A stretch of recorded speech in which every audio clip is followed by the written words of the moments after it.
right now. Of course. Let's see. All right. I think we're live. Hold on a sec. Let me go ahead and do my normal thing here. We're live. Of course, we're live. All right. Oh, shit. I should probably turn that down. Oh, shit.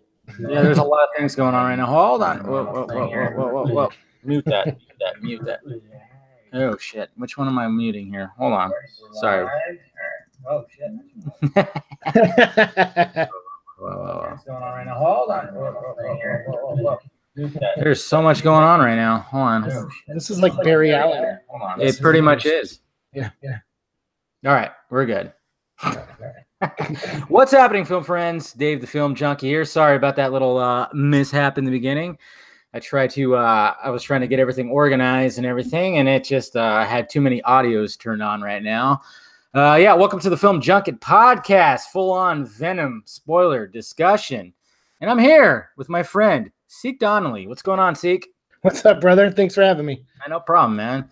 If you guys remember Siike, he's the guy that reached out to me last year. Can you believe it's almost been a year? It's crazy. He reached out to me in a YouTube video, and he basically reached out and asked if I wanted to go to the premiere of Justice League. And sadly, I already had like a Warner Brothers pass to go see it that day. But I did see him in the stands, and I did see the premiere and saw people walk in. So that was pretty cool. And we had a discussion. He was on the podcast before, and I wanted to bring him back on the podcast. Well, first off, he's a very knowledgeable dude when it comes to this stuff. And he really loves Venom. He's got the Venom blogs on his channel. Go ahead and promote your channel there, Siike. Well, after kind of almost meeting you and doing that, a lot of people were like, are you going to trust that guy? He's like he could be a weirdo. He could be drugging you. And I'm like, you know what? I should probably up my presence somehow on YouTube.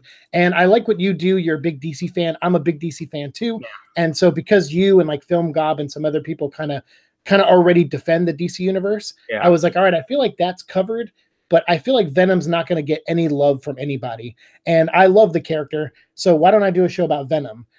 And so that's what I've been doing. And we've done almost 300 episodes in 11 months. Wow. So since I met you, so I almost do an episode of the show a day. Yeah, I noticed that. I follow you on Instagram and stuff, and I check in on what you're doing. And you've been posting a lot. You've been covering it like up and down. And I really covered this character. I do. I connect a lot with Eddie Brock. We talked about it on my show before, but the main reason I did it and chose that character too was because I've had a rough life, you could say. I've definitely been at the bottom of the barrel. I've tried to take my own life before. Eddie has done that in the comics. I felt a kinship there, and I felt like it would be a good way to deal with things happening in my personal life, but also talk about a great fictional character at the same time. And then, so that's what the show started as. And then it just kind of blew up, and we started focusing on the movie, but then we were like, you know what? I don't remember the character as well as I thought I did. So why don't we go back and read the 30 years of comics and talk about those on weeks where there's slow movie news?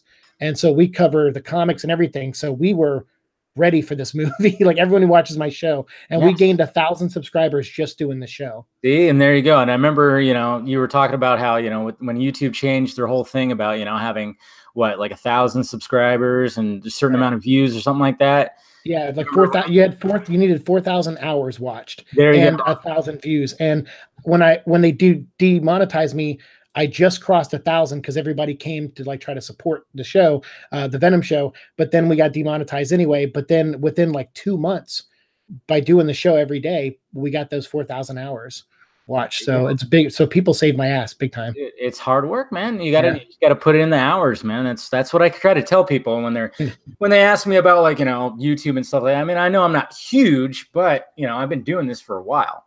And, especially in your case, when I think we even had some chats and stuff, and I even said like, hey man, just put in the hours, they will come. You find your little niche, your little niche market, your fan base will be there. And it sounds like you absolutely did. And you know what? I'm proud of you.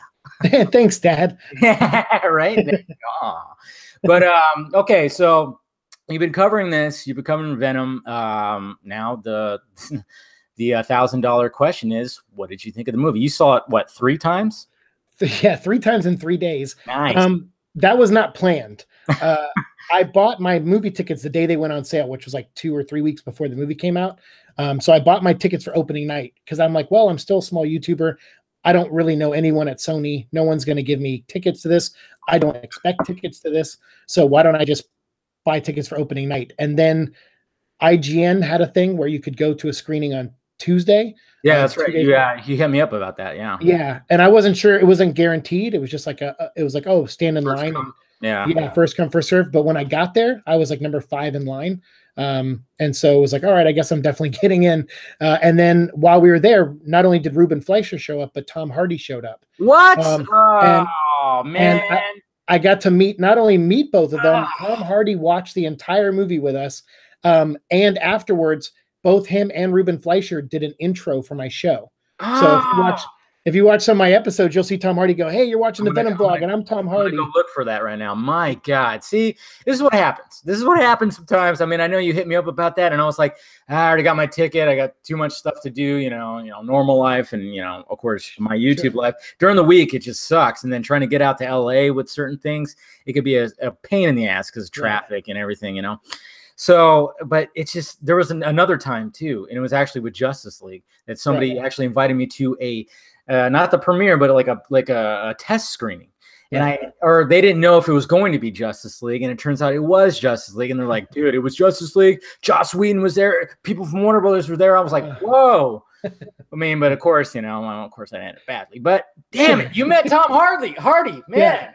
God. I mean, it was crazy because when I did the first episode, I was literally, the first episode of Venom vlog was me on November 5th of last year in 2017, watching him training for the movie. Yeah. That was the first piece of marketing they released, was him in the ring training and talking about the character. And I was like, man, just a year ago, I was watching a video of this guy and reacting to it. And now he just did an intro for my show. Because the one thing I try to do on the show is I befriended some of the actors that are in the movie that play like the guy who gets tested on with the symbiote. They put the blue symbiote on him. His name's Jared Bankins. I met him on Instagram. We became friends. He did an intro for the show. And then one of the other actors, Martin Batts Bradford, he plays the other test subject who was like the black guy who they used the sound on him. So he did an intro. Mrs. Manfredi, the old lady with the dog, she did an intro. And then Tom Hardy's camera crew, the girl with him, she did an intro. So I started getting all these like smaller actors from the movie doing intros, and I started collecting them, and I was like, oh, I like this. And then I would meet fans and say, hey, why don't you do an intro? And I met a guy who drew Venom in the comics. I was like, hey, why don't you do an intro? And I started doing that to add something to the show. And then everyone kept saying, dude, you got to get Tom Hardy. And I'm like, when am I ever going to be in a room with Tom Hardy? So when I saw him, I said, would you do this? And he goes, tell me about your show. And I told him, and he goes, fuck yeah, let's do this intro. And I was like, oh, that's so awesome.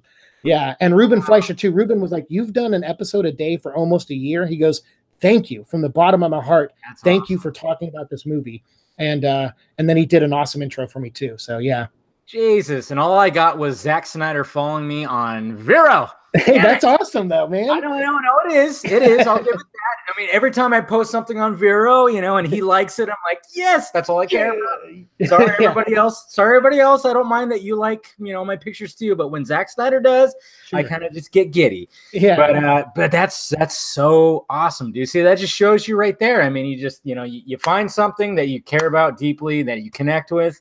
Right. You do some videos about it, and then look what happens. A year later, you have the star and the director reading off in it. That is so awesome, man. That's great. Thank you, man. That's absolutely great. So, what did you think of the movie? Oh yeah, right.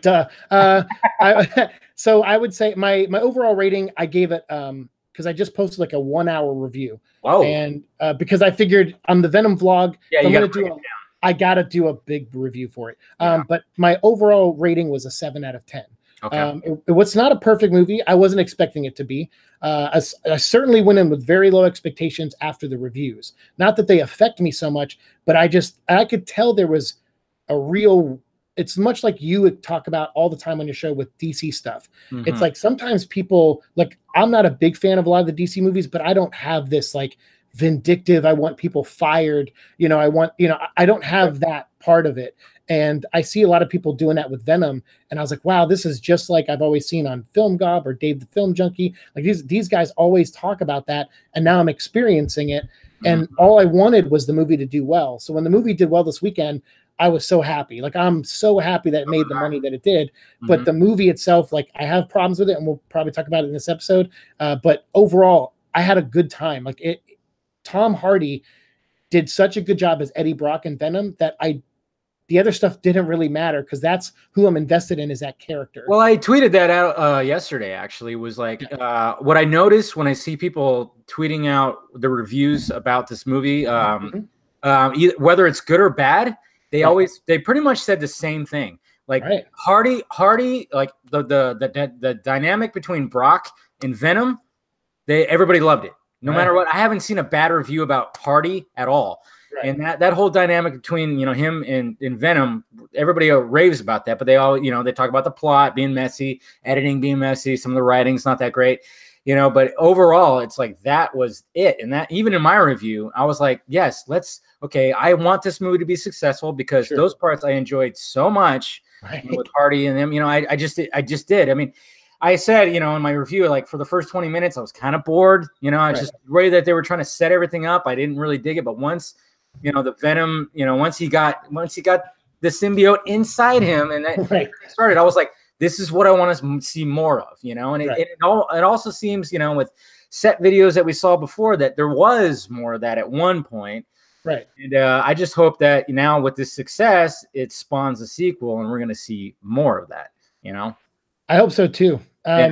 Yeah, and I did watch your review. I really liked it. I mean, that's the other thing I've been doing too, is I don't, on Twitter, because I just got back on Twitter recently. Oh, wow. And my goal isn't to just share the positive stuff, but I also share the negative stuff. And so, like, I tell people, I'm like, look, I'm going to shoot you straight. I'm going to walk right down the middle when it comes to this stuff. I am the Venom vlog, but I'm still going to be honest with you. Good. But I wrote out, like, I have them even here because I recorded my review last night. I have my likes and dislikes, and then I averaged them out and did a percentage, and it came to almost exactly 70% likes and 30% dislikes. So I was like, oh, I guess that's my rating then, 7 out of 10. There you go. Hey, wow, you just broke it down like that. That's awesome. Definitely. Yeah. But I mean, that's what I've been noticing, with the good and the bad, and I know there's a little bit of fluff with DC fans want to fluff it up a little more because it's a non-MCU movie. I've seen that too, and I could just tell I'm like, that person, certain people that I could tell. But I mean, obviously I'm going to give an honest rating. And, to me, it was just like, yeah, there was, it was a little messy. It seemed like they played it a little safe. Like they could have went a little, hey, let's take a risk here. Let's take this character. And I hope they actually do that with the sequel, if they do, because I mean, $205 million, seems like that's, they're not going to care. And I even posted my box office, and I talked about that. I said, when I had people like screaming that there were certain voices out there that had smear campaigns against Venom and stuff, because they wanted to go back to the MCU and this, that, and that. I'm like, don't listen to them. Don't listen. Just put a positive message out there, and we'll be all right. And sure enough, that's what happened. Even though it's got like a 27 rating on Rotten Tomatoes, people actually went to that, saw that number, but still chose to see it. So I thought that's what was great about it. And I think a lot of people and people that I know that went and saw it liked it. Normal people who don't know. Like, I have people that ask me constantly, what universe is this guy in? It's like, oh, well, Venom is part of the Sony Spider-Man universe, but Spider-Man is part of Disney Marvel Studios, but there's a chance they might, cross over at one point. Yeah, I have to explain it, but they're like, I don't give a shit. I'm just going to go see it. Right. Yeah. So, I mean, that's what's so great about it. And I wanted it to, and it's very much like a Suicide Squad situation, because Suicide Squad got bad reviews too, mainly, but it's still got a really good box office. And I'm hoping that Venom, at least gets to like the $500 million mark. Do you think it will? I hope so. I'm like you. I'm hoping for enough, but I didn't expect it to hit 80 million. I was being very realistic. I was like, maybe it'll hit 60 or 65. And even that would have been enough for me to say, F you haters. But hitting 80 was like really nice. And so if it can at least hopefully maintain like 30 to 30, I'm hoping for like a 55% drop next weekend. I'm hoping it's less than 60, but realistically, I'm thinking it's going to be a 60% drop. And as long as it it has a few weeks to where it could still have a little bit of legs before like, Halloween comes out or something and kind of pull some of that audience away. So I'm hoping it does okay, but 500 million, it's a lot of money. That'll come really down to the China release. That's very true. The China so always, I'll have a better guess after that for sure, but I hope it does. Yeah. 500 million would be a huge hit for this movie, considering it was only $100 million budget, though. Exactly. I mean, and it's essentially, I mean, I don't know how you work in the marketing and all that stuff. I know like people average out that and they're like, oh, well, it still needs to make this much money, even though it's got this amount that they spent on the budget. I don't really know the logistics of all that. So I don't know exactly how much money it has to make to be like profitable. Right. But I mean, just the fact that it had $100 million budget and it's already exceeded 200 million on its opening weekend. Hey, it's good stuff, and I think a lot of that has to do with, Tom Hardy. You know what I mean? Everybody knows Tom Hardy. I mean, I had a friend of mine, female, her and her lady friends were going to go see it just because of him. And I'm like, well, there you go. Yeah. I mean, and the one thing I love about Tom Hardy, which I've said in my review and I've said many times, is the guy, even if he's not doing like a physical transformation, he still transforms himself into the role. And like you said, you dug as Eddie Brock. So did I. I thought he was great with the character. He was douchey but likable. And you could tell that he's been through some shit. I mean, he just but just like his mannerisms, that's what I love about Tom Hardy. Like he'll go down to his walk. I mean, you watch him walk; he doesn't walk the same in all his movies. He does that stuff, and it's really awesome. But one of the things in my review was I thought it could have benefited to an R rating. What do you think about that? It depends. I don't think it would have hit $80 million, maybe with that. So it's hard to say. Would it have benefited from a stronger movie? And that's where I think that's where some of these studios kind of go. They scratch their heads and go, "What is are we going to benefit with an R rating or not?" Right. And a lot of people don't like to admit that, but it's like it's hard because you got Logan. We finally get a Wolverine that's full on R rated. It's graphic. And it ended up being a hit, after having how many movies where Wolverine was just like, he was impaling people, but you didn't see blood. You didn't see a lot of things. You didn't hear F-bombs. And so, it's almost like these studios had to like gauge and be like, how can we do this? And I mean, for me, I think for me was when I kept seeing everybody saying like, oh, it's a high octane, no holds barred, thrill ride, this, that, and this. I kept thinking of the movie Crank or the Crank series. And I'm like, I'm like, man, it would have been kind of cool if it was just like that. It was just bam, bam, bam, bam, bam. And maybe it wouldn't have benefited it. And that's just me. That's just what I thought. That's maybe what I would have saw. And maybe the general audience wouldn't have like that, maybe, Yeah, I would say it's hard because Crank, I mean, we got a Crank comic book movie. It was called Ghost Rider Spirits of Vengeance. Oh, yeah, that's true. It's the same director, right? Yeah, same directors. And hey, it's better than the first one. 100% better than the first one. First one was, it's the only Ghost Rider movie I own. So my God, that Nicolas Cage hairline, that wig that they put on him. I'm like, dude, that doesn't look right. And then the second one, they're like, hey, let's just use your normal hairline. And I'm like, yeah, okay, that works. Right. So it's hard to say. Could it have benefited as a movie? Probably. Would it have benefited financially, which is what they needed to do? Yeah. Probably not.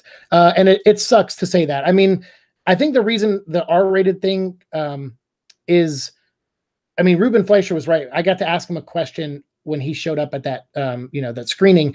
And I also got a question in with Michelle Williams. They did a press junket and Patton Oswalt was like reading questions from Twitter and he read mine. So I made a video. Wow. I made a video called My One Question Interview with Michelle Williams. And so I kind of did that with Ruben Fleischer. And my question was something along those lines about why Eddie Brock. And then someone was like, what about PG-13?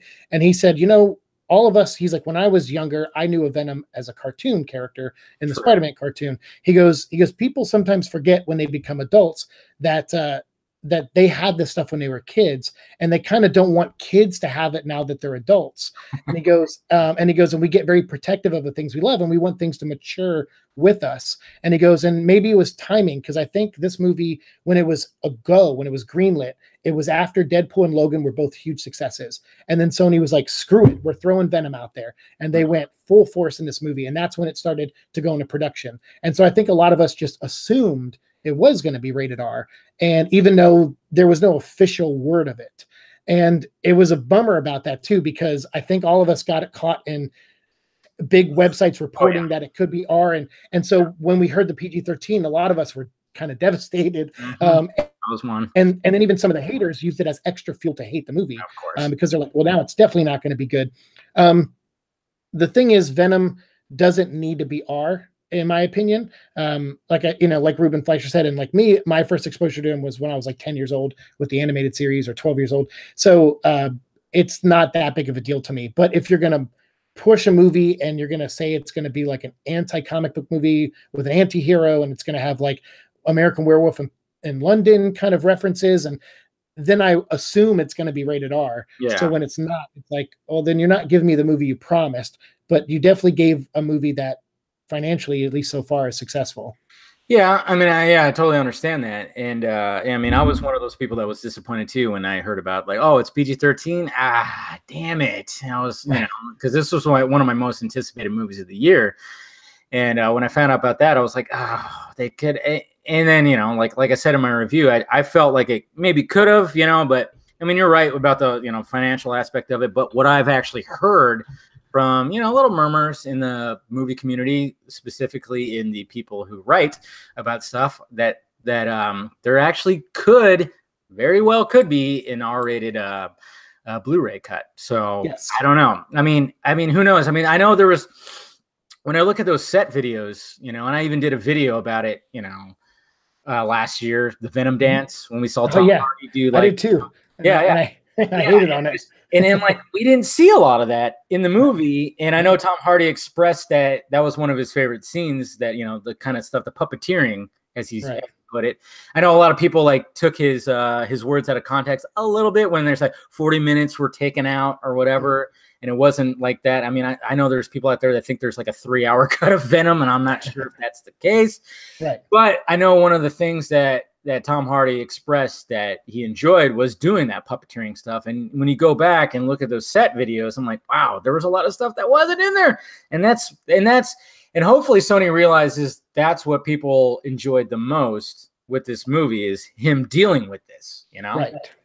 Yeah, it's that body horror of like, I mean, because it's so interesting. The character of Eddie in this movie is, he's so sure of himself at the beginning of the movie. He's got a hot girlfriend. They're about to get married.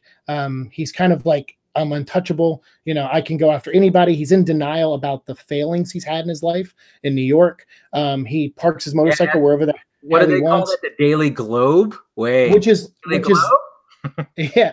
from the comics. That's where he worked, was the Daily Globe. Yeah. Oh, okay. I thought maybe they changed it, because I know like with Daredevil they changed it. They changed the Bugle name, and they didn't use the Bugle name in Daredevil, the Netflix show. So I thought maybe that had something to do with that. But see, that's why I have you on here. The character. Yeah, the Daily Globe it was a competing newspaper to the Daily Bugle. And actually, the guy who ran it was a guy named Barney Bushkin, who is referenced in the movie. Eddie texts him to ask for a job, and you see real quickly it says Barney Bushkin says, "Sorry, I don't have anything for you," or like, "No, I'm not going to have any work for you," because that's the guy who fired him in New York. I think did I lose you? No. Okay. Sorry. I'm all of a sudden. I'm sorry. I'm deaf in my left ear, so I was like sound. I was like, oh, what happened? But so no, the Daily Globe is a real thing. He was reporting on a story about the Sin Eater. He believed the Sin Eater was one person and that he was interviewing, and then he outed that guy to get him turned in, and that guy turned out to not be the Sin Eater. And then when Spider-Man caught the real Sin Eater, Eddie Brock's life blew up. And he was outed, he was fired. So what I liked is they kind of tell that story in this movie. He starts off very sure of himself. He'll park his motorcycle wherever he wants. He's kind of like a little bit of a D-bag. And then he turns into this like sweaty, unconfident, like just grossed out dude who's freaking out about everything. He's like screaming, he's yelling, he's kind of like, he's panicking, he's having a nervous breakdown. And it's and then at the end, movie, the fact then at the end he's like, even though like I felt like the opening and they were trying to establish that, I thought it was like too fast. It was it was just like bam, bam, bam, bam, bam, and I felt like I didn't think they handled it that well. But once like it went to the 6 months later, and then he's like totally down on his luck, that's when I was really invested in the character, like Sure. more, because I was like, oh, this is a switch, because before he was the confident douche, Right? But now he's not, and that's great. But that to me mirrors the comic. So like, and that's the thing is, all of the comics are so fresh in my mind now because for the last year we've been rereading them.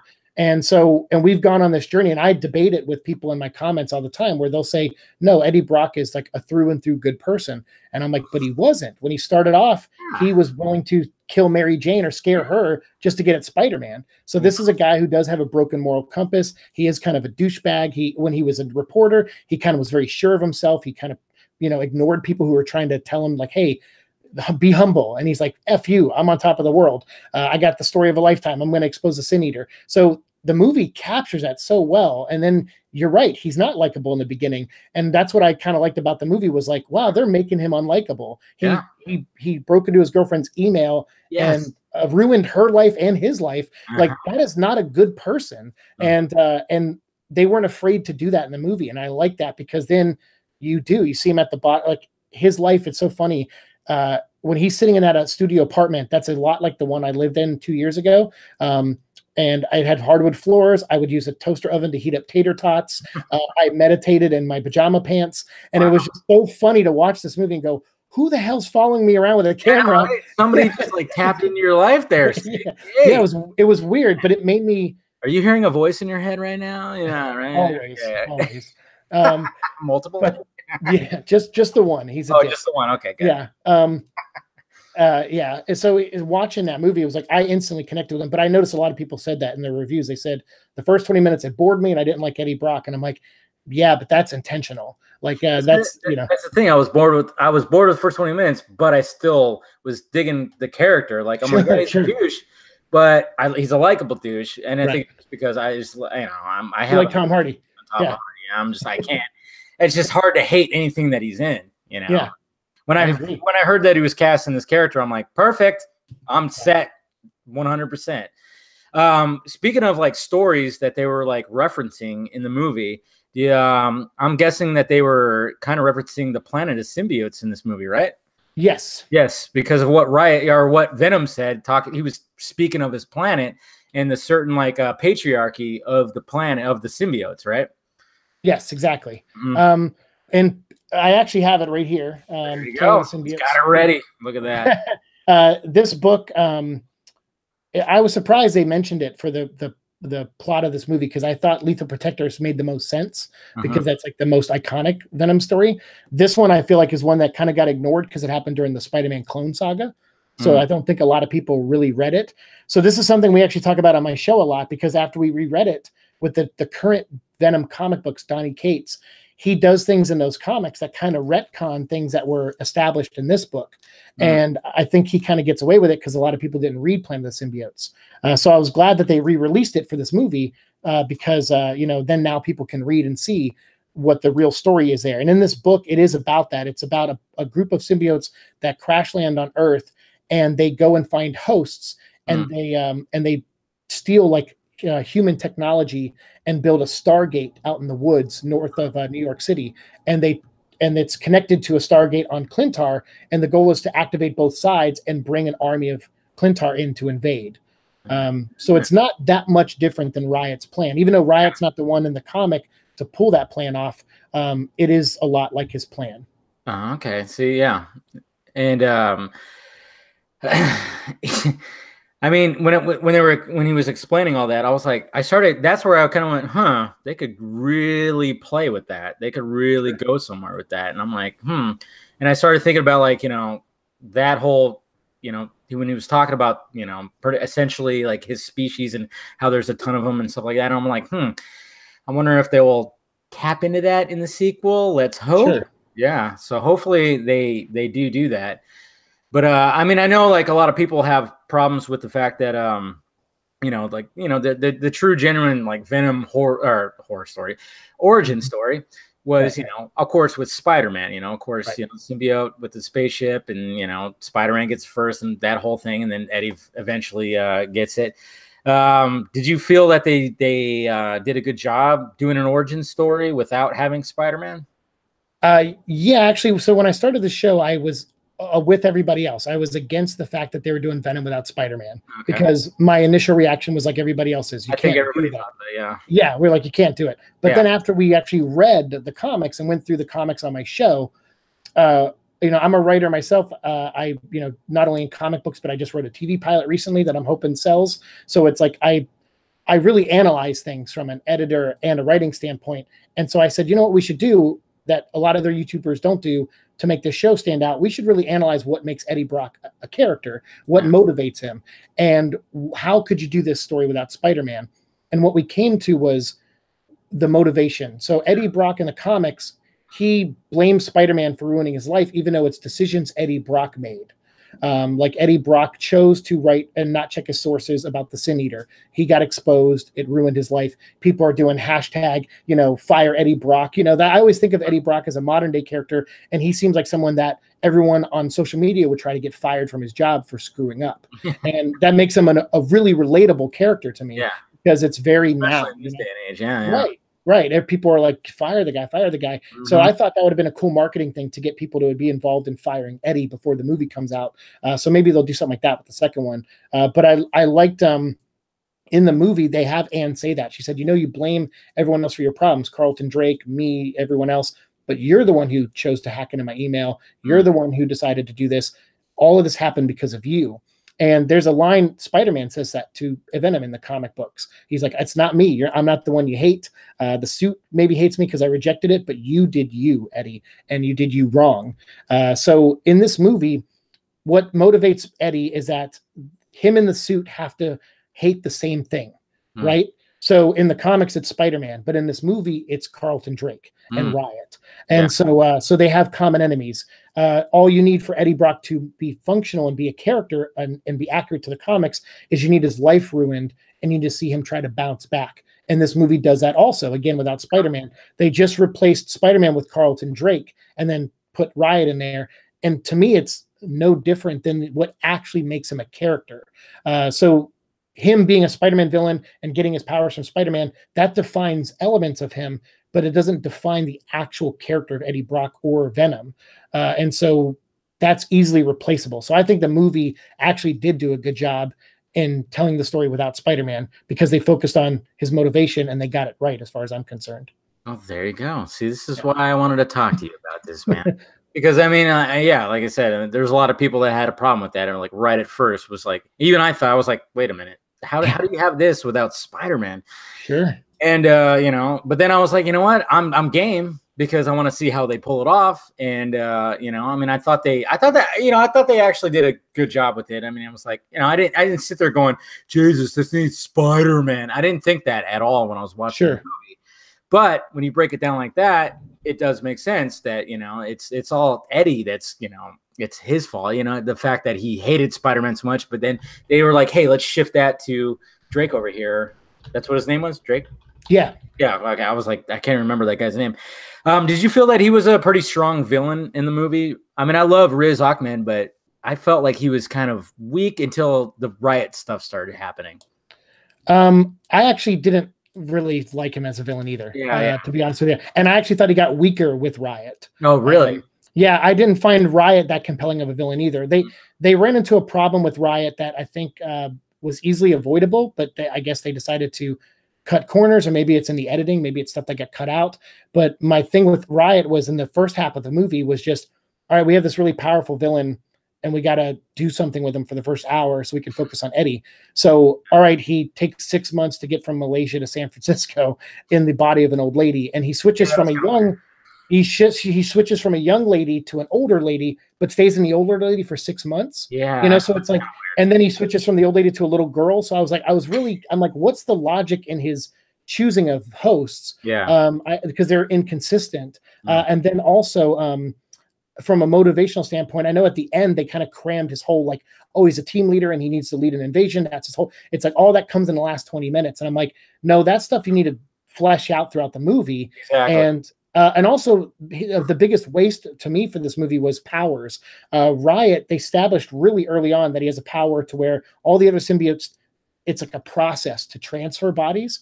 But Riot is just like a touch. You know, he's mastered this transference of his his body into other bodies. And so I'm like, you have this great ability and you don't ever use it like in the way it should be used. Like I thought of before this movie coming out, I was thinking of that movie Fallen with Denzel Washington. Oh yeah, Yeah. about And the he fought. angels. Yeah, I love that with they just Fallen touch Angel. each other. Yeah, Yeah, and I was like, wouldn't that be great if Eddie was in a crowd and there yeah. was a bunch of innocent people around him, but Riot's jumping body to body, and Oh. Eddie has to like figure out where Riot is. And then the Venom symbiote's like, maybe the symbiote's like, kill everybody here, and he's like, no, we don't kill good people. We have to find Riot, like, you know. And it could have had some turmoil there. Oh my God. Okay, you just Sony, are you listening? Hire this man to write your movie. Oh my God. But so that was a waste. And then there's a power that the symbiotes have in the comics that I also thought was wasted, which was which could have added a lot more storytelling elements to the movie, which was when they transfer body to body, the new host actually inherits memories from the previous host. Wow. So because once the host went to Venom went to Eddie, he immediately knew Peter Parker was Spider-Man. He had all those memories. And so I thought in this movie, when the homeless woman passed it on to Eddie, I was like, oh, that could have been a great scene where you could have seen Eddie see through her eyes. And you could have seen that, like, maybe all these people in San Francisco treated that woman like crap. But then when Eddie came along, he was the only one who was nice to her. And maybe it would make Eddie realize he's not such a bad guy, you know? And then you could have these like really moments where he feels for her. And then when he transfers the suit to Anne, and then she kisses him and to give the suit back, that would have been great too, because then he could have got the memories of her and seeing how she struggles with the breakup that Eddie, you know, he could see Anne's pain after Eddie used her. And it would have made Eddie sympathize more and understand more her pain and hatred for him when she, you know, when they're around each other. And so I was like, oh, there's great storytelling elements with that power. And this movie never used them. Plus, we could have got flashes of their home planet, and that could have helped with exposition as well. Very true. Yeah. I don't know if they, you know, using that, do you think they would have memories of that little doggy? Yeah, absolutely. Actually, if you watch really closely, when the blue symbiote, after it attaches to Jared in the first test and it jumps on the wall towards Riz Ahmed, the glass, you can see these little, like, almost like frog legs moving. And I believe that's a reference to a comic as well. There's these little rats that have like these like webbed feet that were in one of the comics in Dark Origin, Venom Dark Origin, and they have like those kind of feet. And so I was like, wow, wouldn't that be interesting if they paid that much detail to where one of the animators was like, let's put in these little feet of a potential thing it latched onto before and replicated, you know, when it's moving around. And because thought like that does go into this stuff, but rarely does it ever get explained in a movie. That's very true. I mean, just ask Zack Snyder that. Dude. Exactly. That guy puts on these little things, and it's just like, hey, what was going on right there? And then he has to explain it, and then people go, oh my God, you couldn't just like express that in the movie. Yeah. But yeah, that's, I mean, there's so many little things, and that's, you know, I mean, that's what like true Venom fans. And I've noticed that a lot of people, you know, like when I'm looking at my timeline or just, you know, just coasting through, you could tell like the people that just really aren't familiar with the character, you know, when you look at what they say about it, and then, you know, people like you know, you break it down in such a way where it's like there's little things that just, you know, people like them or even like me, because I mean, I'm familiar with the character, but not as much as you are, and it's just like, oh, I didn't notice that, and that's what's awesome. Well, that's why I watch your show so much. You'll pick up on things Zach does that I'm like, I never thought of that, you know. Yeah, I know. I mean, when it comes to that stuff, I'm just like, you know, I mean, when I grew up and it was all about Batman, Superman, Flash, you know, stuff like that, you know, that's what I dealt with. I didn't really deal with Marvel at all. I had friends, you know, one of my best friends, he was into X-Men, so I knew a little bit about that, but not much, you know. It was all about DC with me, and that's why, well, like when I see certain things or like hear about certain things, I'm like, oh, Jesus Christ, you know. And I'm sure you're like the same way with this movie, where it's like, oh, they're doing something here. What's going on? And you're just like, oh, you're anxious. Yeah. But what else do we need? Should we talk about? Well, okay, I guess we'll just dive into the mid-credit scene. Okay. What do you think about that? I'm be honest, I'm torn because I thought overall it was shot pretty well. It was, and I loved the etching in blood of Welcome Eddie. When Eddie walks in and Cletus is scratching using his own blood, because that's very reminiscent of the comics. I think there was one time he used his own blood to write Carnage was here, and there's like a pile of dead bodies there, you know.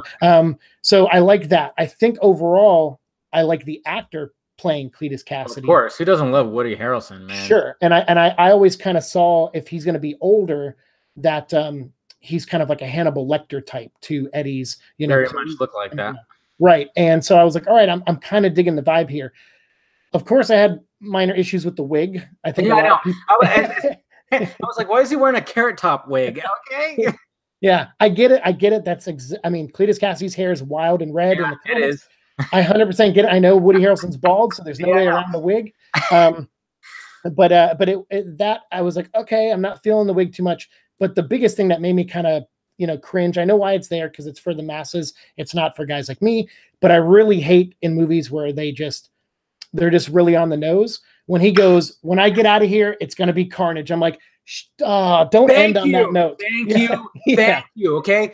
I was probably the only one, when I watched Dark Knight Rises, I was the only one in the movie theater where my butthole clenched when they said, like, you should really use that name, Robin. And everybody's like, oh my God, Robin. I was like, are you fucking kidding me? I was like, no, his name is Dick, Richard, something. Say that. Don't say, I cringed so hard with that part. Me too. I was, even with the same thing, like when that happened, I was kind of like, oh, really? They're just going to say it like that? That's It's too on the nose. Too on the nose for me. It's against screenwriting 101. It's there because some producer probably read the original script and he said something like Cletus is going to have his day, or he's probably said something different, and some producer probably went, no, he has to say carnage. Because trust me, I write stuff, I deal with this all the time. People will come, you try to do it the non on the nose way, and someone comes in and goes, no one's gonna know what you're talking about. It's like, yeah, but at the end of Avengers, Thanos' name wasn't said. He just turned around and looked at the screen, and everyone was going, who the hell's that guy? You know, and a lot of people thought it was Hellboy, you know, so it's like, it's like, no, just let the audience figure things out. Let them go online and Google, talk to their friends. It's like, it seems like anybody who's watching these movies has that person in their life almost that they could have. Or we have this thing called the internet. Right. You can look it up. I mean, I don't know how many times that I've gotten, there's so many people in my life, in reality, that have asked me so many questions about, well, like, why this, why this, why this? And I had to explain it to him. I mean, when we saw Batman vs Superman, everybody's like, what are these flying things? I mean, I was like, I'm in my chair going, oh my God, it's parademons, it's parademons, you know, and people are like, what's going on here? You know, oh my God, Flash is coming through time, you know, and it's just, people are going like, what are you freaking out about? I'm like, you don't know. This is part of it, you know? And it's just like, yeah, the studios need to realize that, let the audience figure it out. Don't just fucking be like, right in your face. You know, you don't need to have to, like, you know, hit them in the face with it. Let them figure it out. Because with TV shows, you don't do that. Like, when you watch like TV shows now, it's all about drawing it out and then figuring it out, whether it's, you know, whatever. You know, do that with movies too, okay? Because, I mean, it's going to get to a point where it's all just going to be TV streaming series, you know? Because, you know, with these movies, it's becoming too hard to just kind of flesh everything out, you know? And it's just, yeah. So, I was, when it came to that scene, I kind of went, all right, womp, womp. Okay, carnage, you had to say it. And I was like, well, that's fine. Woody Harrelson, cool. But yeah, I was the same way about the wig. I'm like, why does he look like a carrot top right now? Yeah, it's tough. Yeah, and then, you know, in Carnage, when it comes to Carnage, I mean, I know Cletus in the books, right? He takes that host, but Carnage can be on his own, right? So no. Oh, actually, I hear an echo. Sorry. You hear an echo? I did. Oh. Okay, it's gone. Okay. So no, actually, in the comics, so the symbiote, normally it's an external, you know, host, but Carnage is internal. So Cletus Cassidy was a cellmate with Eddie Brock after he got defeated by Spider-Man. He was separated from his costume. They're in jail together. And then when Eddie gets the suit back, the suit was pregnant. It busts Eddie out, and it drops, like it basically has the child while leaving, like getting Eddie safe. Mm-hmm. And the child, like the symbiote, drips into a cut on Cletus Cassidy's arm. And since it's essentially an infant, it has to use Cletus's own blood to grow. So once it goes in him, it kind of births inside Carnage, or inside Cletus Cassidy. So they are one. Where Venom says we are Venom, Carnage says I am Carnage. They are one being. Separating them, it has happened in the comics, but it is extremely painful, and it could definitely kill either one of them. So it's really neat. There's even a comic book where Carnage bonded with the Silver Surfer temporarily. And the reason he bonded with them was because he wanted revenge. Apparently, symbiotes can transfer genetic memories down through bloodlines. So Carnage, when he bonded with Silver Surfer, he was able to access memories from like 20 generations ago.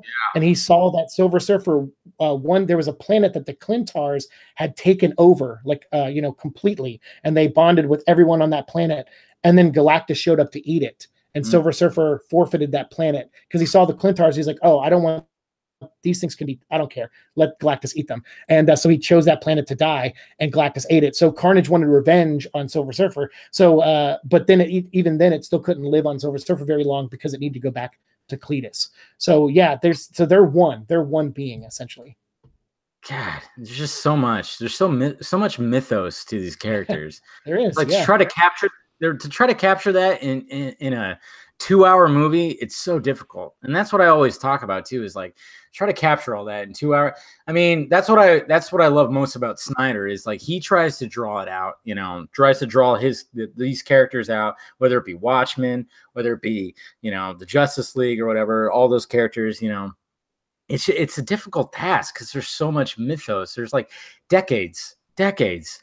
And I think like eventually, like when we're like, 50, 60-year-old men, there's just going to be like these, these 14 episode season long series of all these characters. It's going to eventually get to that, I think, because that's what's going to end up happening. I mean, that's what I like about the Netflix, Marvel series is like they're able to flesh out these characters and they're able to get down and dirty with these characters. I mean, even with the CW shows too, they could do that.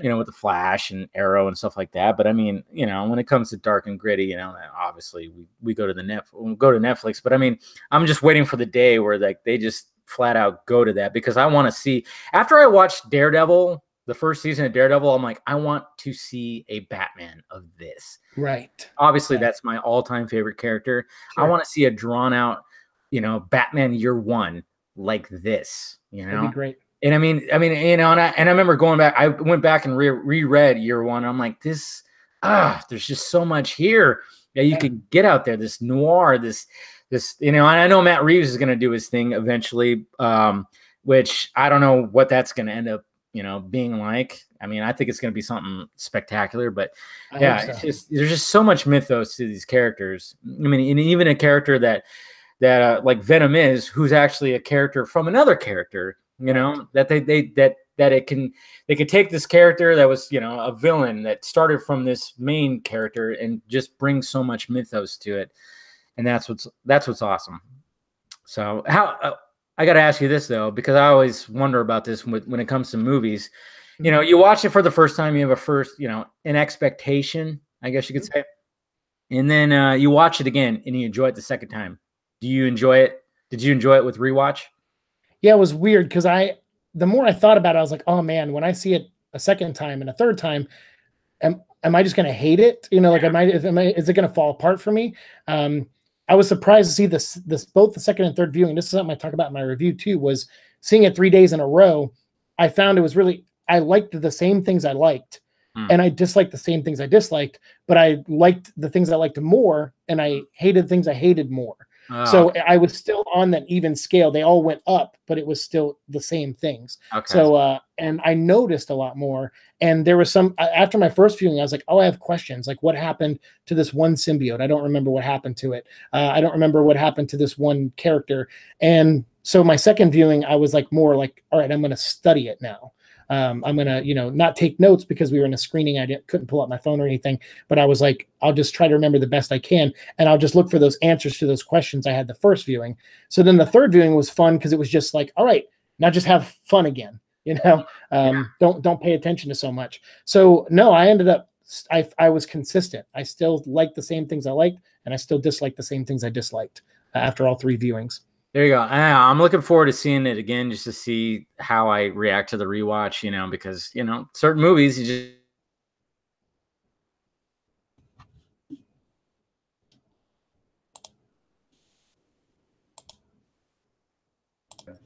go into it as like, hey, this is just an animated Justice League movie wrapped in flesh, you know. Right. But when I try to watch it again, I'm like, I think with just everything that I've gathered, you know, with how it got dicked with, I was like, okay, I just can't enjoy this that much, even though there's like fan edits out there and stuff like that.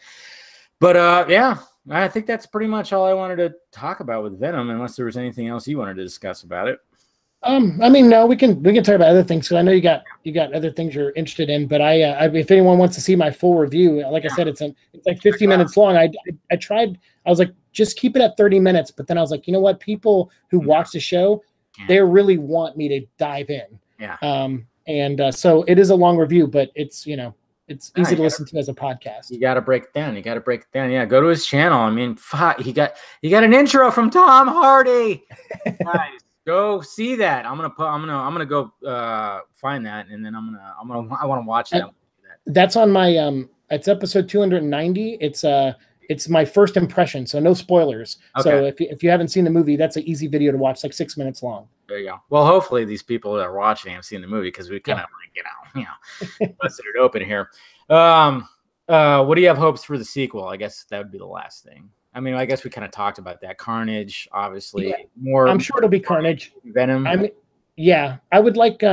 What I would really like is I would like them to simplify the Eddie Brock story. Mm-hmm. It would be cool if they tied Cletus Cassidy into Eddie Brock's past. If they showed that Eddie Brock I would start the movie with a flashback, show Eddie Brock in New York, and kind of show like his life, how he got fired, how he screwed up the Sin Eater story. And then the way that pays off is that have the real Sin Eater be Cletus Cassidy, and Eddie Brock doesn't know it, you know. And so it ties Cletus into Eddie's past in some way, and maybe even Cletus reveals that, like, oh, you already got the story about me wrong once. You want to come try again, and then maybe turns into Carnage, you know, whatever. So I'd like to see maybe them tie that in, because whenever you come up with a villain, you know, Riot and these characters like and Carlton Drake, like they're very hollow villains. There's not a lot to them, and I like villains that have meat to them, where you can almost see their point of view. Magneto in the X-Men movies, so, you know, characters like that.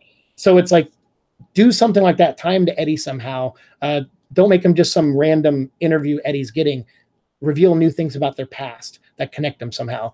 So I'd like to see something like that. But I also wouldn't mind. I mean, I really want Carnage, but I also don't want every Venom movie to be him versus another symbiote. So, you know, use the other characters they have to their advantage. Bring in the Jury, you know, which is like this group of Iron Men, you know, guys. Bring in Kraven the Hunter. Like, I know people really want that for MCU, but to me, I'm like, Venom should just treat Venom. Just treat Venom like your Spider-Man. If they did this shared universe, like the Universal Monsters, where you have Venom as Dr. Jekyll, Mr. Hyde, you have Morbius as Dracula, John Jameson, who's in this movie, J. Jonah Jameson's son. I saw that. Yeah. They had mentioned his name. Yeah, they said Jameson, but if you look in the credits, it says John Jameson. There you go. So it's, you know, make him Man-Wolf, and then you have your werewolf character. It's like, make your own version of the Universal Monsters and do a 5-movie shared universe where you get like Venom, and then Venom 2 and Venom 3, and then in between each one, do one solo movie. And then just that's it. Don't make like 20 movies. Don't blow it up out of a bunch of things. Just you know, get out before you lose again, Sony, you know, like get in and get out. Sony, hire this man. This guy's he's that Kevin Feige of your universe. You hear me, Amy Pascal? My God. No, it's great. I mean, it sounds like Sony wants to make this, you know, Spider-Man Venom, you know, with the, you know, I think that's what they're trying to do here. And, you know, I mean, they try to do that with the Amazing Spider-Man. It's like, hey, we're going to do Sinister Six. We're going to set it up. But I think they focus too much on that. And that's what made Amazing Spider-Man 2 suffer too much. It was like, hey, let's put all these villains in here and this, that, and this. Oh, yeah, speaking of Amazing Spider-Man 2, did you notice the similarity between that Sony did with Amazing Spider-Man 2 and Venom's trailers? Yes, I did. With some of the footage they spliced in. Yeah, basically they showed the ending of both movies in the trailers. Right. Yes. Talk about really like. I understand using stock footage, but don't do it from something that purposely misleads people. I was like, when it was ending, when it was wrapping up, like okay, this is the last scene of the movie. I know this when he's back into the little market.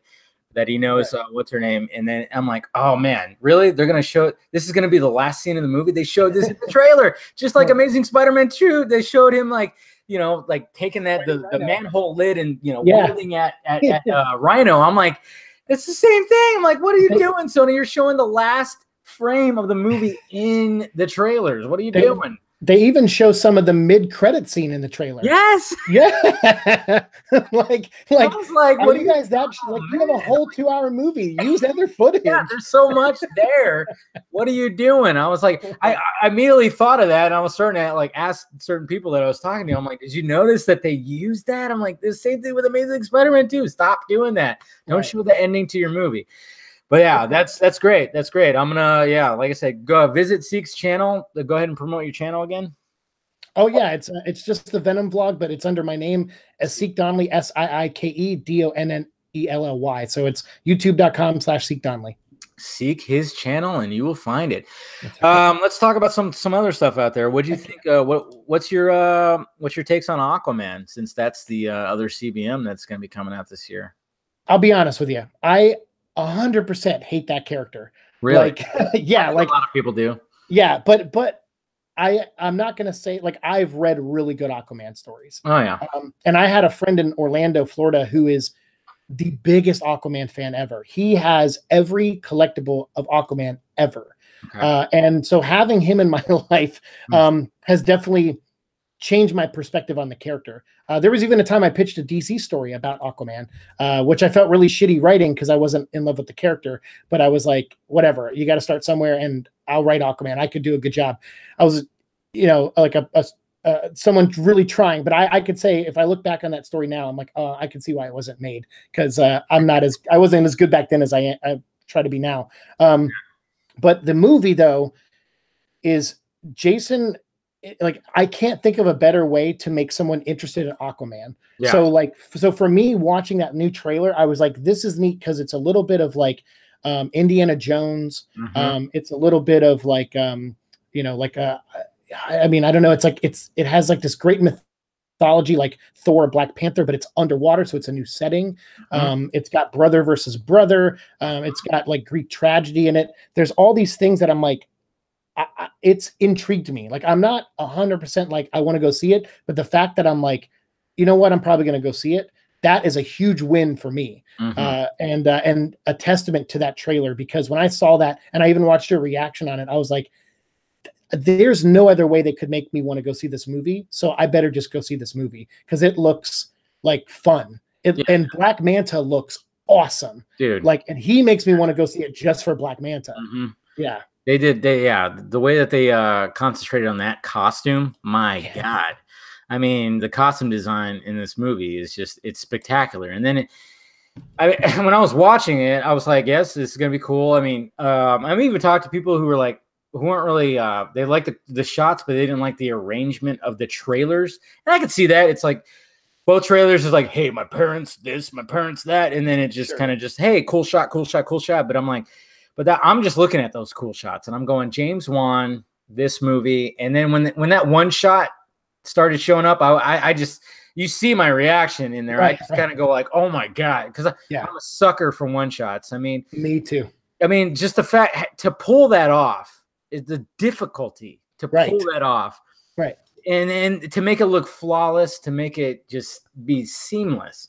Because obviously there's edits in there, but you don't see them. I mean, when I watch Birdman and the whole movie's a one shot, I'm like, I was sitting there just blown away. When I watched that movie, I am so blown away by how they pulled that off. Right. It's just a work of art. So when I saw that, I know James Wan has done one shots before. He's done it in his, I forgot which, I think one of the Conjuring movies. Right. And then he did it in Fast and Furious, the one that he did, Fast and Furious 7.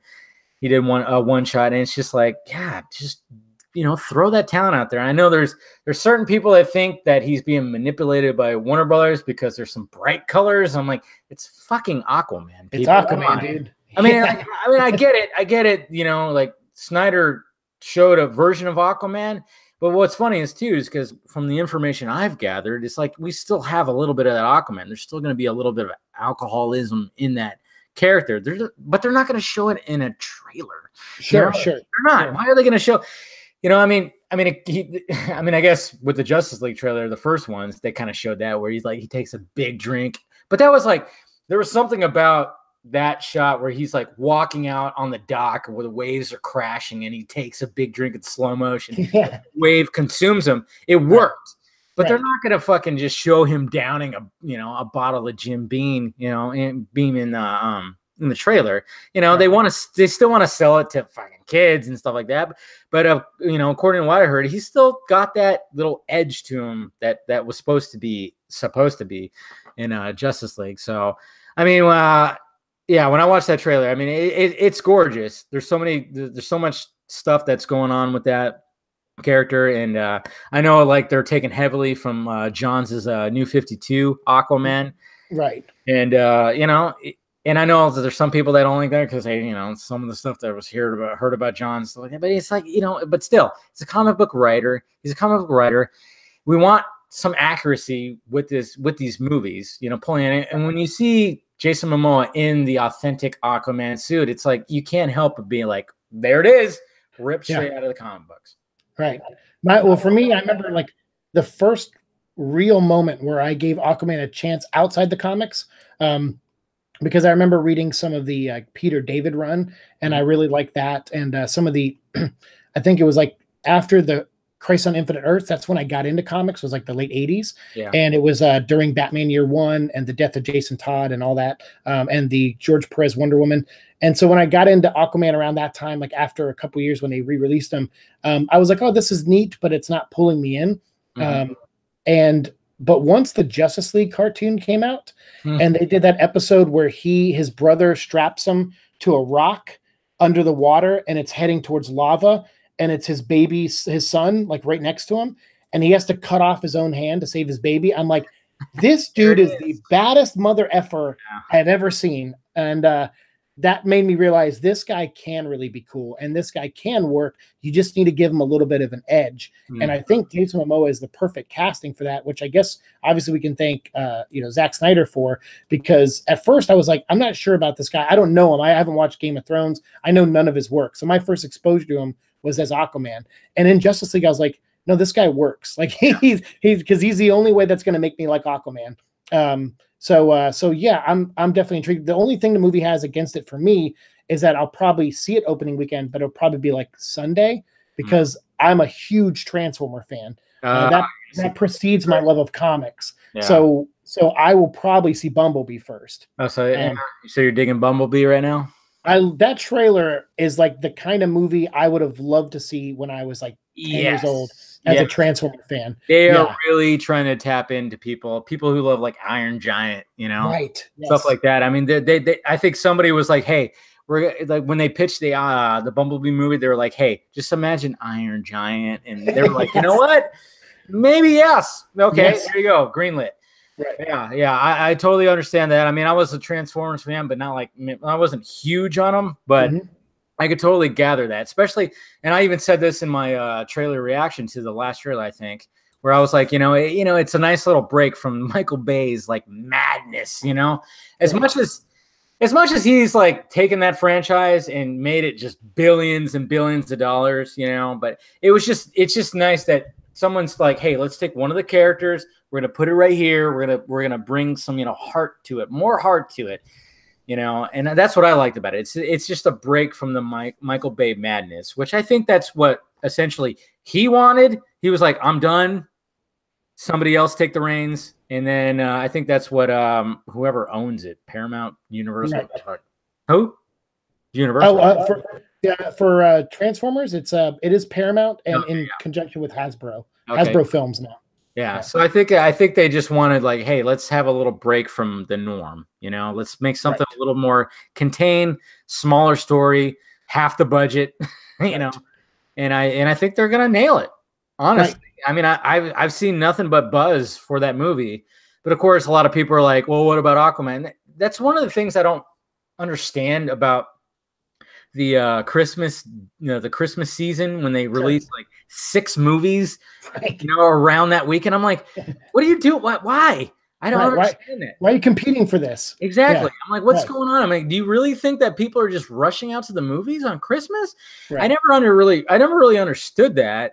And I mean, I know Fox did a smart move by moving Alita out, Yes. and I'm like, good, because that movie would have got demolished Right. because you're going against established character, and established character. I mean, Right. Mary Poppins, Bumblebee, and Aquaman. You're already done. Right. Nobody knows who knows who Alita is. You know who really Right. does know who that is. Right. So good job on them for moving that out because that would have got demolished. And I'm really looking forward to that movie. It looks phenomenal. Robert Rodriguez, one of my favorite directors. I mean, my God, the Desperado, El Mariachi series, Sin City, yeah. the first one at least. Yeah. You know, I mean, he's a great filmmaker, and I'm really looking forward to it because it's been a while. It's been a while since he hasn't made a movie since Sin City 2, and that movie tanked. It's so crazy how that movie bombed so badly. But I think he just did it a little too late, little too, Yeah. Or, but he's just like, I just remember when I watched Desperado, and I know that movie up and down because I love that movie. When I was younger, I was so into action movies, and Desperado was just right there. We're like, Great one. Yes, it's just with the John Woo movies, it's just that just was like, ugh, it was so good, and I'm just really looking forward to that. So that was smart on them to move that. But, it's still funny because when you see a Bumblebee trailer, even a Mary Poppins trailer, or, Aquaman seems like they have that date. But, like, when you see Bumblebee, it still says this Christmas. So you just want to wonder, is like, are these people is somebody going to, like, hey, we're going to release it earlier, later? What's going on, And it's just weird because I think they should release, Warner Brothers should just be like, hey, let's release Aquaman a week or two earlier or something. Right. What do you think about that? I mean, yeah, I'll be honest. Like, I'm willing to give Aquaman a chance, but I don't know. It always comes down to the masses. Like, we talked about that with Venom. I'm like, everyone kept saying, dude, all these websites are crapping on the movie before it even comes out. Everyone's predetermined their view. And I'm like, just ignore them. They're not the people's money we need or want to make this a success. We need the people who aren't listening, who don't know. We need the average person who gets to afford one movie a month. We need them to go see Venom, so don't let that noise like keep you down. They're a loud minority, but they are a minority compared to the masses. So the masses, when they see 3 big movies coming out in a weekend, it's too divisive for them. Like they're not gonna. Some of them are out of work, out of school. It's a good time to release a lot of movies, in theory. But budget's still a thing. Their kids still want to open presents on Christmas. Exactly. They don't want to go spend time at the movies, before Christmas, maybe after when everything else is closed. So to me, one of those movies should come out the weekend after Christmas. Yeah. And that would be a good spot for it. And then it could clean up in January because nothing fucking comes out in January, except like a Resident Evil sequel, maybe, or another Triple X. Yeah, right, exactly. So to me, that's a better time to release something. Really? And so I think if Aquaman, it looks like it's going to be great. It's going to pull in a lot of people, but it is up against a lot. And I'm all for rooting for the underdog, but I'm also all for being smart with a business decision, which releasing a movie is. So if they were smart, they would either release it a week later or a week before. I agree. Think they should do it before, just to get it out there, Sure. And then, I mean, Bumblebee, I think will be fine. I mean, even that though, I mean, because Mary Poppins seems like very much that. Okay, I can see that. Christmas, fine. Mary Poppins, sure, but I don't know how much. But the thing with Mary Poppins is like, yeah, I know it's Disney, but how many kids nowadays are going to know who fucking Mary Poppins is, So I think that one's going to that one's going to suffer probably more than Bumblebee and Aquaman. It just seems, like kids would rather see, but then I could be wrong. Who knows? Sometimes, you can't determine what's going to happen with this box office. Like we said with Venom, it's like, I was agreeing with you. I thought maybe 50, 60 million, I didn't think 80 and then 205 worldwide. Whoa. I didn't think that. I really didn't think that. So you never know what's going to happen with this box office. But overall, I mean, what I've seen with the footage, with everything, James Wan is making the movie he wanted to make, regardless of what people think. I mean, that's just a small group that thinks like, that Warner Brothers is manipulating him. But I'm like, I have a source who's working on the movie. Yeah, who I talk to. And he's like, no, this is what Juan wants. This is Sure. working really hard. These underwater effects are difficult, and Juan is a perfectionist. That's why we got a trailer so late. I don't know how many times I get in my mentions that are like, oh, where's the water? Where's the Aquaman marketing? Where's the trailer? Where's this? I'm like, relax. Right. Let it.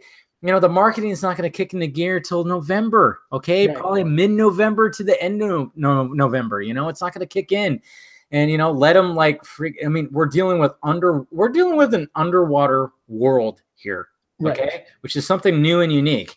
I mean, when you're the first one that's like really doing. I mean, yeah, there's other ones that have been done like in Phantom Menace or whatever the heck. That's the only example I could really think about. Sure.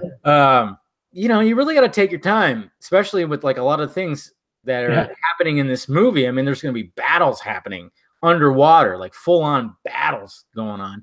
And you know, people fighting as if they were fighting, you know, in normal, like on land, fighting underwater, but they can use the water to their advantage. You know, it's almost like a zero gravity environment that they can use. So, I mean, there's so many aspects of what's going on here. And that's why I think James Wan was probably the perfect man to take on this project, because the way that he nailed the horror aspect. I mean, you watch the Conjuring movies, you watch Saw, the first Saw movie, my God, that was like, that movie was it was just a small movie. It was almost independent, you know? And the fact that he made that tone and everything that went into that. I mean, that's one of my favorite horror movies to date. It's just with the twist and everything that went into that. You know, he just knows how to create that. He knows how to not just like when it came to horror, he didn't just like, here's a jump scare. You know, he knows how to build it up with the camera, with everything. It's just, and that's why I'm just like, I'm not worried really so much about what he's dealing with this, you know, so. I would say, like, I know a lot of people out there, it's just like they see Warner Brothers and they see Sony and they instantly go, well, it's going to get screwed up because of, you know, and here's the thing. They're right a lot of times. Of course. But there are times where they're not. The main thing with James Wan is this guy has a proven track record. That's the thing. You know, like Zack Snyder, I love the guy. I like a lot of his movies, especially like Watchmen. I really liked his take on Watchmen. But he has a rocky up and down box office track record. That's and same with Man of Steel. So they were like, all right, he was vetted by Nolan. We know him. We worked on Watchmen with him. We'll give him his movie. We'll let him do Superman the way he wants. Okay, it was a mixed bag reaction-wise. It didn't hit, maybe some of the numbers we wanted, but it still did really well. Maybe let's have a little bit more hands-on when we do Batman vs Superman with him. And that's how they get in. They ultimately will try. I mean, of course, you're making a movie. It's a collaboration. There's 1,000 voices. Like Venom, we tallied it up, had a little over 1,000 employees for that movie overall. And everyone weighs in on stuff. I always remember that line that Jeff Johns said about Richard Donner, where he was filming a movie in New York and had, like, I think Sandra Bullock or someone, I can't remember what movie it was, or the lady from Pretty Woman. I can't remember one of those. Yeah, I think she might have been the star of it. But they're filming in New York, and some lighting guy came up and said, "Hey, we can't do it this way. We have to light it from over here. So maybe the actor should come in from this angle, and we have the car crash happen over here or whatever." And Richard Donner's like, "Yeah, you know what? That makes a lot of sense. Let's do it." And Jeff Johns like, "Really? You're gonna just do it?" That's like the lighting guy, and Richard Donner's like, "Yeah, but it doesn't matter where a good idea comes from. A good idea is a good idea, Exactly. And so James Wan is a guy who's proven himself with the Fast and the Furious franchise. He's made $1 billion with that franchise. Mm-hmm. He's made a lot of money with Conjuring for Warner Brothers. He's proven himself on independent horror films. Mm-hmm. I don't think he's getting that much interference. It's like, I'm pretty sure if the guy wants to do something, he'll fight that battle and he'll win. Yeah, I totally agree with you, because I mean, as much as we love Zack Snyder, some of these people, especially my following, love Zack Snyder. It's like, but they're looking at the numbers. So yeah, like you said, when Man of Steel was divisive, even though it made its money, still there were still people that had problems with it. So yeah, they started giving notes in Batman vs Superman. And Zack Snyder didn't have Christopher Nolan to be like, "Hey, back off," because with Man of Steel, Nolan was like, "Hey, hold on a sec. I mean, even Jay Oliva, storyboard artist, Right. he said that with Man of Steel, like when they came up with the ideas, he was like, how are we going to do this? And Zack Snyder said, don't worry, we're okay. We're going to do this. And when you fast forward to Justice League, it's like Warner Brothers was like, hey, you don't have anybody to protect you now. We're going to give you fucking notes. And then we're going to bring comic book writers in to give you some notes too. So, I mean, I can only imagine the struggle that he had with all that. But I mean, that is part of the part of the business. But when it comes to James Wan, like you said, he's established himself in a whole other shared universe with The Conjuring. I mean, even The Nun, I wasn't too fond of The Nun. I thought it wasn't that great, but it still made a shit ton because of what James Wan established. Like the Nun in The Conjuring 2 was a lot more scarier than it was in the actual fucking movie of her, you know? And that's just, and the only reason why that it made as much money as it did is because of James Wan. So of course Warner Brothers is going to bow down and kiss his fucking feet, you know? But, you know, it wasn't like that with Snyder because even though Watchmen has become a cult classic with various, you know, fans, at the time it didn't. It wasn't a fucking hit. You know, I remember when it came out, it just kind of came and went. And then, but now everybody like refers to that. And even fucking other movie directors go, man, that is a cult. That I love that movie, you know? So yeah, I totally agree with you that people that Warner Brothers is not going to dick with Wan because he's established himself big time. Right. It's I bring up this show a lot, and it's a show. I think it's very mixed. People love it or hate it. But it's the show Entourage. When I first moved out to LA, I had already been working in like film and television for a couple of years, but then I moved and started working on it over here in Los Angeles. And it was so funny. I would watch episodes of that show and be like, wow, I swear to God, I heard that kind of conversation like at work today with like people being controlling on a set, or, you know, having input on something they shouldn't have input on, or people fighting over something, or people just getting along in general. But what I love is that, like, I tell people, I'm like, if you ever really want to know how the business side of Hollywood can be, watch a couple of those episodes, particularly the one where the main character gets to be Aquaman. That's a really great one, because in that movie, it's James Cameron. They made Aquaman the biggest movie ever. It's really funny in like a meta kind of way too. And you're just like, what? Aquaman's the greatest superhero ever. It beat Spider-Man. They're like celebrating it in the movie, and then then James Cameron is like, I don't want to do the sequel. And they're like, well, we got to rush the sequel. Like Warner Bros. Like, we got a hit, so we need another movie in 2 years. And James Cameron's like, yeah, I don't have time. I got to go do like, you know, my other movies. And so they're like, all right, well, don't worry, we have Kevin Smith writing it now. And they're like, no, not Kevin Smith. And they're like, yeah, and we got this like up and coming director. And you're like, and you could see movies fall apart because studios come in and just try to, you know, play that business angle. But it doesn't mean it's always going to be bad. It's like we have to.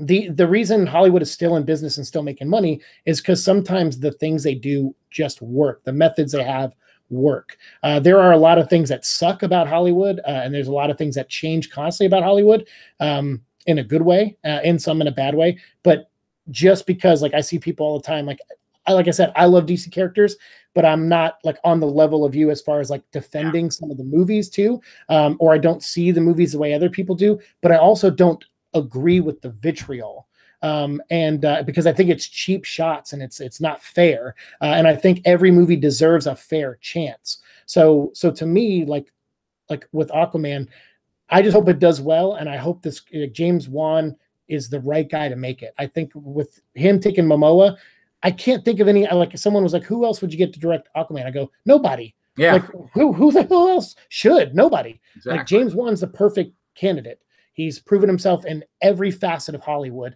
and he's only made more money for the people he's worked for. So he should direct almost every movie that DC, if he could split himself into two people.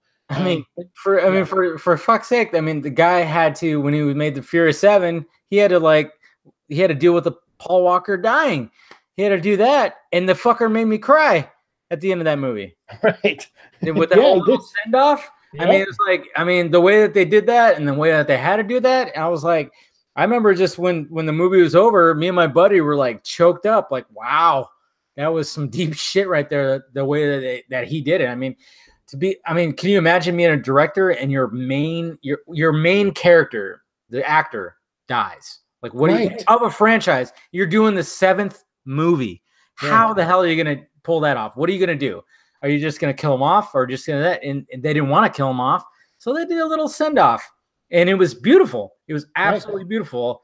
Juan pulled it off. That's why in Juan we trust. Right. All right, man. I'm the same way with the Crow. When I was a kid, like that was my favorite comic book movie when I was a kid, and the Crow was like when Brandon died, that was supposed to start a franchise. Yeah. That was one of 3 movies planned. And they tried to continue the franchise. Didn't work. No, it didn't work because, I mean, the guy who made it, was gone. And the director who made it was brokenhearted over it. Like he went off and made Dark City, which was another great movie. Fantastic. That movie was so ahead of its time. My God. It really is. People who haven't seen that, that's one of those movies where it's like, go back and watch it. Yeah, watch the movie. And that's a movie that could be made now and people would be blown away by it. That movie is fantastic. Agreed. Yeah. Yeah. But dude, I mean, thanks for having me on here. No problem, man. I mean, like, I think we've been talking for like an hour and a half, pretty much. Should we answer any chat questions or anything? Let's see. Does anybody have any chat questions we can answer real quick before we head out? I've been trying to type in there for frequent, as much as I can. Yeah, it's difficult. That was how I was even going to try. You mentioned which roles WB wants Lady Gaga for. I think we already talked about that. Like a video, I thought they were trying to get her for anything Birds of Prey. Yeah, that's the again with Warner Brothers, that she has a hit movie right now. Yeah, they should really capitalize on it. I mean, I said that about Cavill. I'm like, hey, Cavill's in a hit movie with Fallout, Mission Impossible Fallout. Get him on a fucking new Superman movie, but who knows what's going on with that. Pogs are my jam, by the way. I just saw that. What the hell's going on here? Did you ever play Overpower, the card game? No. This in the mid 90s when Marvel and DC let the gates down and they crossed over and did all that, Marvel versus DC stuff. Yeah. They made a card game called Overpower, and it was like a Magic the Gathering card game, just way watered down. Yeah. I think that about that actually. Yeah. Yeah. Would you want Arrow in the DCEU? Somebody asked that. Oh, hell yeah, man. Fuck yeah. You know what? I had an idea. I was like, I wanted Arrow teased in Justice League. Yeah. I had like this scene like in my head where like Bruce Wayne is, he shows up, he's at Wayne Enterprise, whatever, and he walks in and somebody's like, oh yeah, your 130 is here, blah, blah, blah. And he walks in and it's just like the dude standing there, and then he turns around. And my wish was it's Charlie Hunnam, right? And it's Oliver. It's Oliver, and they're talking about something, and it just established that the fact that Oliver. I mean, I remember there was like that infographic that showed like the various different. It was when Batman vs Superman was coming out. It showed like it showed like the various different industries that were like either like LexCorp, and then it showed the different industries that are in this world, and it had. It had why am I blanking? Oliver, what's his last name? Why am I blanking? Oliver Queen? Queen, sorry, it had Queen Industries. I just totally like brain farted that one. But it had Queen Industries like in there too. And I'm like, it's showing that he's here. So just put him in there. And then I was like, yeah, and then just have him have like one scene with Batman in the Batman solo movie. That would have been great. Yeah, for sure. Yeah. But who knows? I mean, who knows if they're even gonna do anything with that. I mean, but they're gonna have their Black Canaries, so they have to have an Arrow. They have to have a Green Arrow. They have to. I mean, Charlie Hunnam is always going to be my number one because I just think he just looks like the character. I think he could do a good job. I know there's other actors out there that could probably do it too, but he's a good one. Yeah, you think he's a good one? What would be your choice? Would it be him or somebody else? I mean, I don't know. I'm not very good at casting stuff. I think I'm the same way. Yeah. Yeah. I think the only time I ever did a casting was when I saw American Psycho. I was like, oh, that guy should play Batman. Yeah. And then like 6 years later he did. And I was like, holy shit. I was like, that's awesome. Yeah. So that's my last time I cast anybody. That was too good. So you're like, I'm done with that. I nailed it with that. I'm done. Cast whoever you want. I don't care. But yeah, I mean, for DC, so like with the Venom show, like since it's had such a success for me in that regard, and rooting for the underdog has kind of felt good doing that this year. Yeah. And so I'm going to continue that, even though we're still waiting if Venom will get a sequel, but I'm going to do that for Spawn, So I created the Spawn show, and I'm also going to follow the Joaquin Phoenix Joker movie. Yes. So I created so I created a show called Amusement. What are your thoughts about I created a show called Amusement Miles. So we'll have to talk about that next time. Yeah, we'll definitely will, because I mean that's looking like, wow, that's gonna be something special. Definitely is. Like, yeah, I hope so. I mean the way that people are reacting to it. I start feeling sorry for Jared Leto, but at the same time, I'm like, well, they could still do something with him in this universe, hopefully, because they need to allow him to breathe. You know, that's what I always say. Anytime I defend Leto's Joker, I'm like, hey, let's get him to breathe a little bit. We'll see what happens. But it almost seems like Phoenix's Joker is gonna take it. I don't know. Yeah, we'll see. We'll see what happens. We'll see what happens. All right, guys. We've been talking for a bit. Siike, go ahead and plug your YouTube channel again. Thanks, man. Well, it's just youtube.com/Siike Donnelly, SIIKE DONNELLY, and I'm also at Venom Vlog on Twitter and at Seek and Destroy on Twitch and Instagram. There you go. Yeah, I need to jump on that Twitch thing, I think. I'm trying to branch out a little bit. I mean, I branched out with my Film Junkie Instagram, because I have a personal Instagram, but I was like, I need a Film Junkie one. So I'm thinking about jumping on Twitch. Maybe I'll ask you some stuff about that. Heck yeah, man. Yeah, because I know that's a good medium. At first, it was all about video games, but now I think it's more. They're trying you can do. Yeah, I'm uploading all my Joker episodes over there too. Okay. So they're on YouTube and there. And I'm going to make an exclusive show on Twitch where I rewatch all the Batman Beyond animated episodes and talk about them. Ooh, there you go. Man. It's called the Beyond Binge. There you go. I like it. I really do. All right. Well, there you go, guys. That is our little Venom discussion, as also with everything else. Anyways, I'm Dave the Film Junkie. Thank you for clicking into the Film Junket podcast. On behalf of me and Mr. Siike Donnelly, we'll talk to you guys later.